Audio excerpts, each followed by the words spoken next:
Welcome back to KB's Kingdom, Cooking with KP. Today I'm going to show you how to make a real nice family friendly biryani. And if you haven't had biryani before, you don't know what you're missing.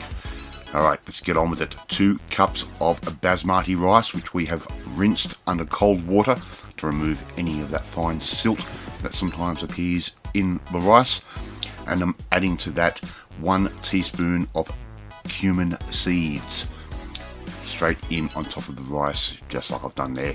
And the next thing we want is about a 60 gram block of butter or ghee if you prefer, and also 2 cups of cold water straight into our rice cooker. You can alternatively cook this in a separate pan and just put those quantities as required into a pan or a pot and cook it off like that. Got our old wok back, we haven't seen him for a while. A little bit of butter, oil, or once again ghee. 1 large onion, very finely sliced, straight across the grain. And we just want to fry this off until we get a nice bit of colour on there. We're not using all of this in this segment. So we've got that nice bit of colour. They've gone translucent. I've broken this into thirds. I'm taking 1/3 away, and I'm going to just take that straight out of our wok and pop that aside, and I'll show you what I'm going to do with that in a second. The other onions can continue cooking at a nice low heat. So there's our rice in our rice cooker. There goes that 1/3 of an onion, which is partially cooked, straight in on top. A quick stir. You can put the lid on that and you can go and cook that rice at this point if you wish. Alright, keep moving those onions around. And here I've got about 600 to 650 grams of chicken thighs that I've cut up into about 1.5 centimetre diced cubes, or 1/2 inch thereabouts if you wish. And we're just going to stir fry this through. We want to get a nice bit of colour on this, seal it all up, and that way it will stay nice and tender and juicy at the end. What I do is I just tend to let it sit for a little while and then move it, and let it sit and then move it, and that way we get a nice brown char on the outside. We get a real true browning method. Now this is a real family friendly version. It is not too intense on flavour, so the kids will love it. Simple. 2 bay leaves straight in, 1/2 a cinnamon quill or cinnamon stick if you prefer. That goes straight in. We'll give that a little bit of a stir, and already that aroma is starting to come through.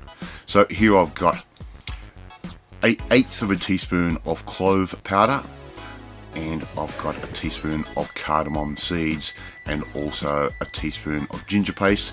You could also use 2 thin slices of ginger. And there goes 1 400 gram can of tomatoes and 2 tablespoons of tomato paste straight in on top. Nice and easy. So as I was saying, this is just a nice mild flavour. The kids will love it. We're going to add in 1.5 cups of water to this as well. And what we want to do is get this up to just a nice boil. Nothing, not a rapid boil, just a nice simmer. And let all those herbs and spices infuse into that chicken and into that sauce. Okay, and that's going to take around about half an hour. And that'll take also about the same amount of time as it takes for your rice to cook.